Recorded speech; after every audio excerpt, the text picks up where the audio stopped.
Bueno, ¿qué tal? Muy bien.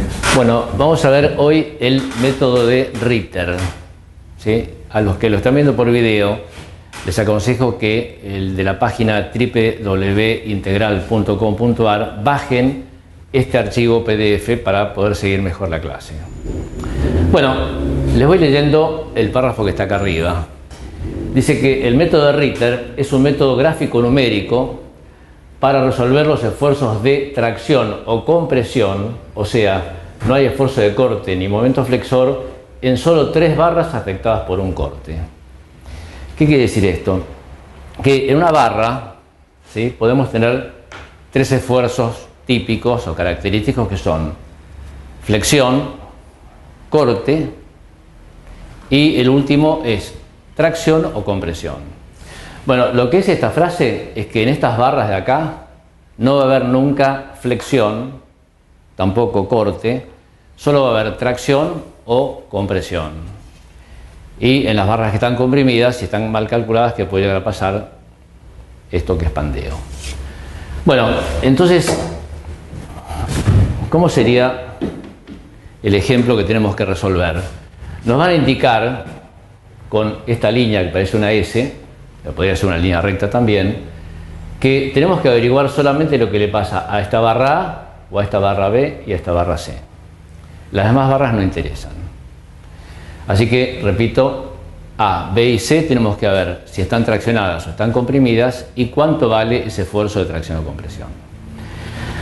Lo que hice es ponerles ahí abajo una serie de pasos para que después ustedes puedan reconstruir cómo fuimos resolviendo esto. Y el primer paso dice hallar las reacciones de vínculo, que se pueden sacar en forma gráfica o analítica. Bueno, eso acá ya lo doy por sabido.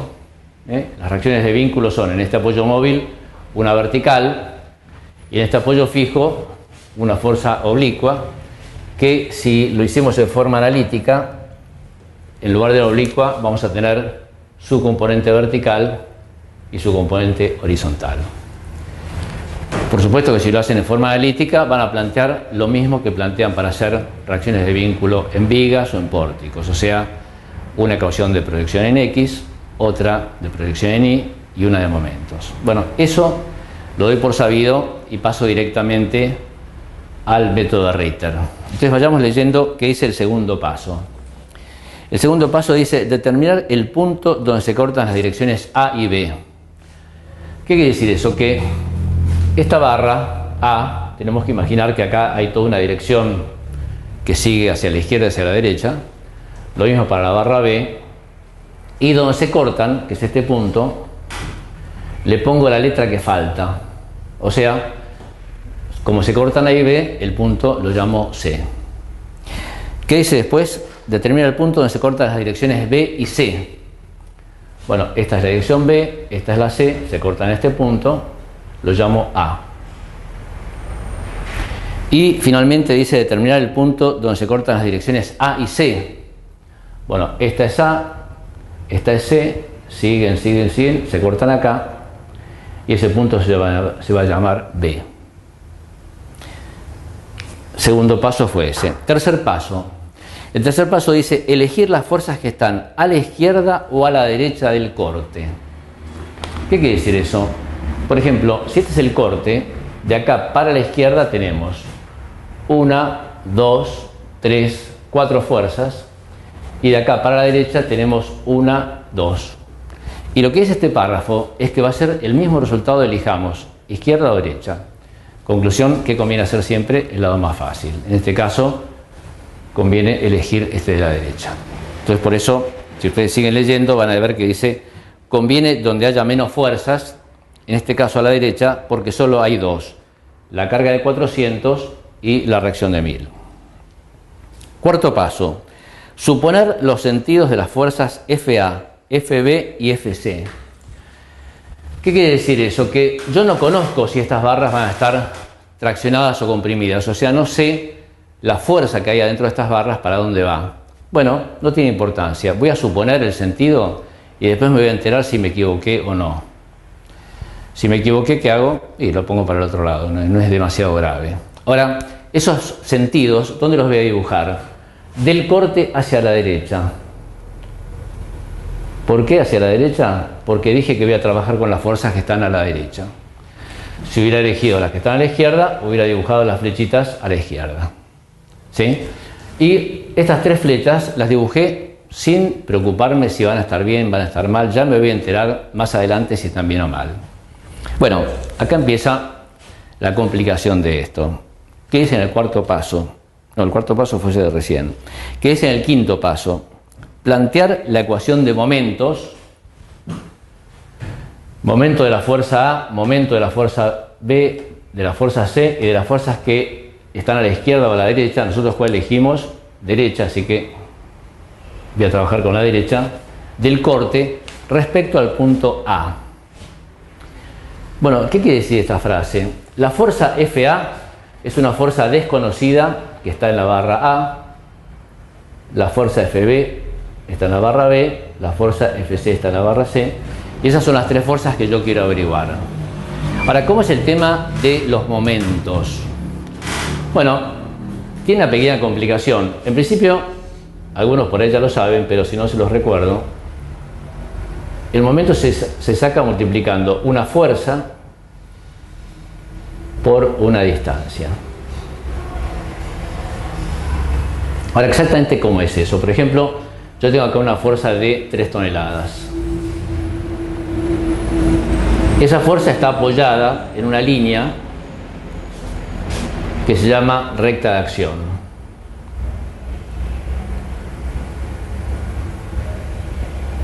Y por ejemplo, si tengo este punto A y me preguntan cuánto vale el momento de esta fuerza respecto al punto A, esta palabra distancia se mide de manera perpendicular a la recta de acción. ¿Cuál es el error? Medir la distancia a la flechita. No tiene nada que ver, es la distancia perpendicular a la recta de acción. Entonces, por ejemplo, si esta distancia fuera 2 metros, esta cuenta como sería 3 toneladas por 2 metros, 6 tonelámetros. Si tengo un punto B que está más lejos,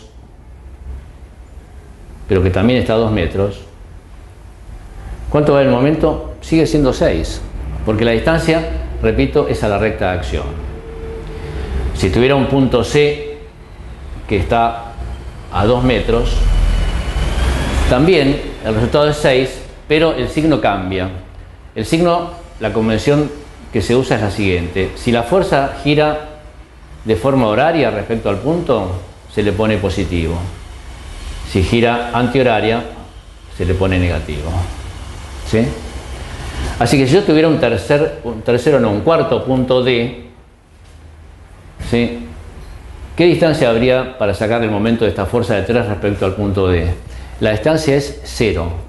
¿Por qué? Porque la recta de acción pasa por arriba.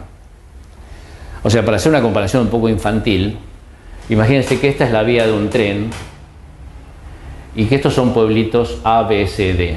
Entonces, este tren, ¿a qué distancia pasa este pueblo? A, 2 metros.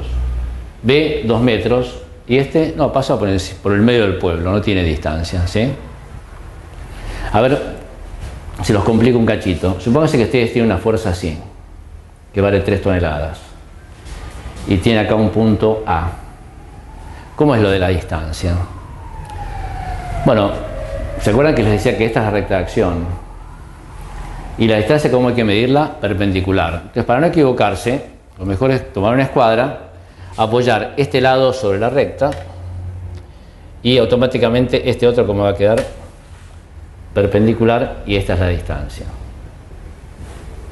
A ver, vamos a practicar esto acá. Fíjense, por ejemplo, si decimos que vamos a hacer esta ecuación de momentos respecto al punto A.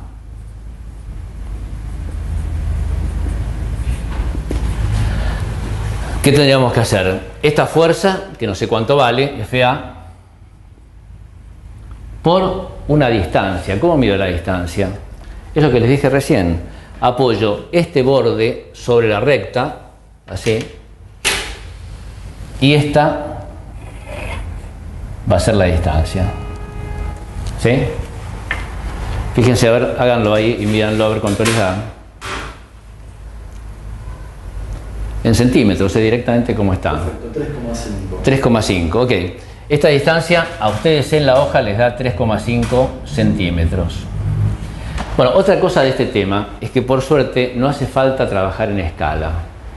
O sea, si bien esta hoja que ustedes tienen está hecha en escala 1,50, ustedes pueden medir en centímetros y seguir a cuenta como si fueran centímetros, porque por un problema de proporcionalidad los valores no se van a modificar. Así que, ¿cómo sería la cuenta? La fuerza es FA, no sé cuánto vale, y la distancia es 3,5. Me falta saber si gira de forma horaria o antihoraria. Respecto a este punto A, esta fuerza FA gira así. Eso que sería antihorario menos FA por 3,5. ¿Sí? Bueno, ¿qué tengo que hacer ahora? El momento de FB más el momento de FB. Ojo que sigo en el punto A, no cambié de punto. Entonces, vamos a ver, ¿cuál es la distancia de FB al punto A? ¿Se acuerdan del trencito? A ver, el trencito que viene por acá, ¿a qué distancia pasa de este pueblo? ¿Pasa por el medio del pueblo? No hay distancia. Entonces, ¿cómo sería la cuenta? Sería esta fuerza por 0. Y eso me da 0. O sea, desapareció FB. ¿Qué hay que hacer ahora? El momento de FC. De vuelta. Esta es la fuerza FC que viene por acá. ¿A qué distancia pasa de este punto? Pasa por encima. La distancia es 0, 0 de vuelta. O sea que esta es la gracia del método Ritter, que elegimos un punto, como el punto A, que tiene de bueno que dos de estas fuerzas desaparecen, y eso me va a permitir despejar el valor de FA. ¿Y qué me faltaría ahora? El momento de las fuerzas que están a la derecha del corte. ¿Cuáles eran? Esta de 400 y esta de 1000. Entonces, esta de 400, que viene por acá, la distancia sería esta de acá. ¿Sí? Bueno, miren esa distancia. Acá dice 2 metros, pero no voy a usar esto porque si no estaría usando la escala. Ahí en centímetros, ¿cuánto les da más o menos esta distancia? 3,9. Ponele 4 centímetros. Entonces sería gira horaria, sería 400 kilos por 4 centímetros. Y finalmente esta de 1000, bueno, me imagino que esta de 1000, la distancia va a ser el doble de la de recién, ¿no? Así que sería negativa menos 1000 por 8 centímetros igual a 0. Bueno, ahora hay que hacer la cuenta. A ver, esto es 8000, esto es 1600, así que esta parte de acá me da menos 6400. Estos serían kilos por centímetro, igual a esta FA que está acá, negativa, la paso para la derecha, me queda positiva, me queda FA por 3,5 centímetros. Bueno, y ahora lo que tengo que hacer es despejar FA. ¿Cómo terminaría esto? FA igual a menos 6400 kilos por centímetro sobre 3,5 centímetros. Bueno, esto, a ver, ¿tenés una calculadora ahí para hacerlo? Sí.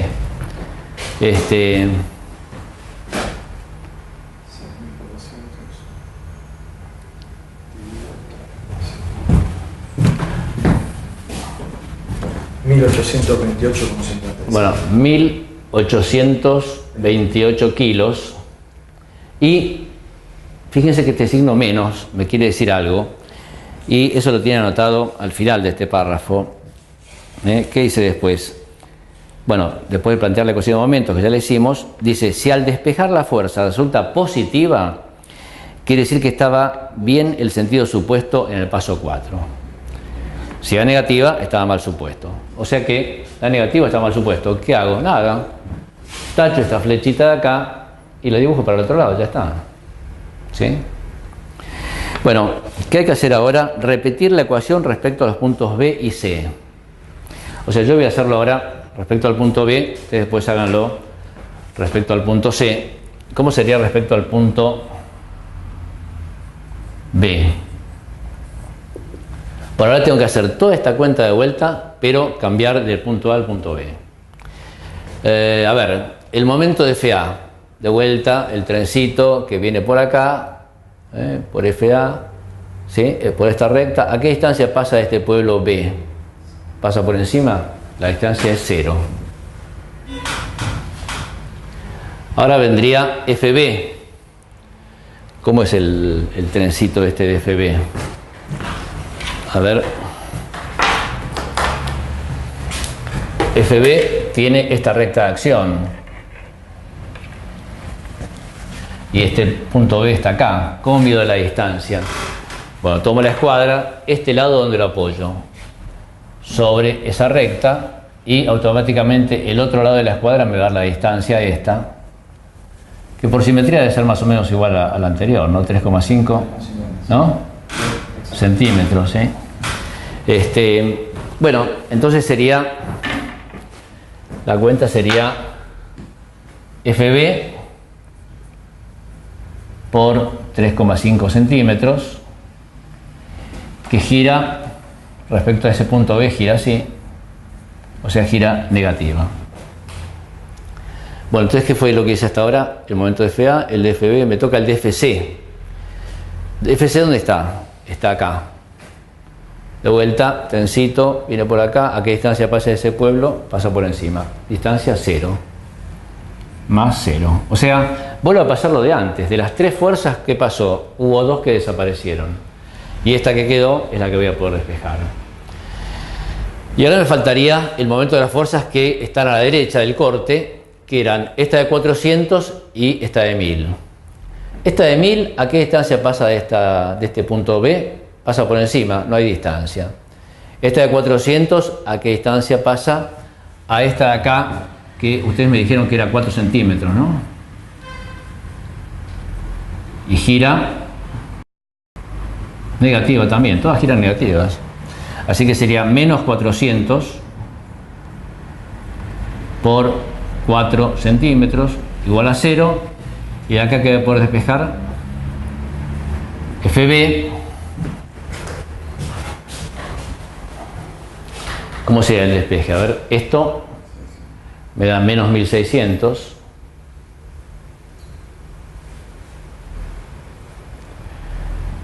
Igual a FB por 3,5.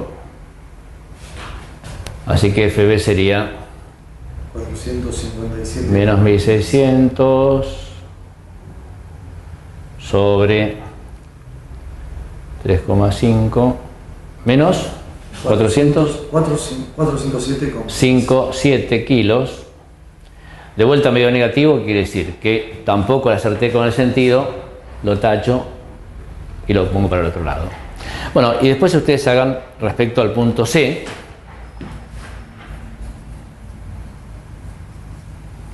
Y les adelanto qué va a pasar. Como hicimos en el punto A, la única que no se anuló fue FA. En el punto B, FB. En el punto C va a ser FC y van a despejar FC. Y ahí va a estar todo terminado. Una vez que terminan todo, dibujan del otro lado del corte la flecha contraria. O sea, si esto era el sentido correcto, del otro lado del corte dibujan el sentido contrario. Si este era el sentido correcto, del otro lado dibujan el sentido contrario. ¿Y esos sentidos qué son? Bueno, léanlo abajo de todo. Eso es el esfuerzo que hace la barra. O sea, si la barra está haciendo un esfuerzo de este tipo, es porque lo que está sufriendo la barra es un esfuerzo de este tipo. O sea que esta barra estaría comprimida. Otra forma de verlo más sencilla es pensar que es al revés de lo que parece. O sea, cuando yo miro estas dos flechas, ¿qué es lo primero que me parece que es tracción? Bueno, en realidad es compresión. ¿Sí? ¿Por qué? Porque lo que estoy dibujando acá es la reacción de la barra, no lo que a la barra le están exigiendo. Y es muy importante no equivocarse, por lo que les dije al principio. ¿Qué pasa o qué les puede pasar a las barras comprimidas? Pueden tener este problema de pandeo y eso nunca le va a pasar a las barras traccionadas. O sea que no es lo mismo, no es un error pequeño confundir si la barra está traccionada o comprimida. Bueno, fin. Espero que les haya servido. Muchas gracias.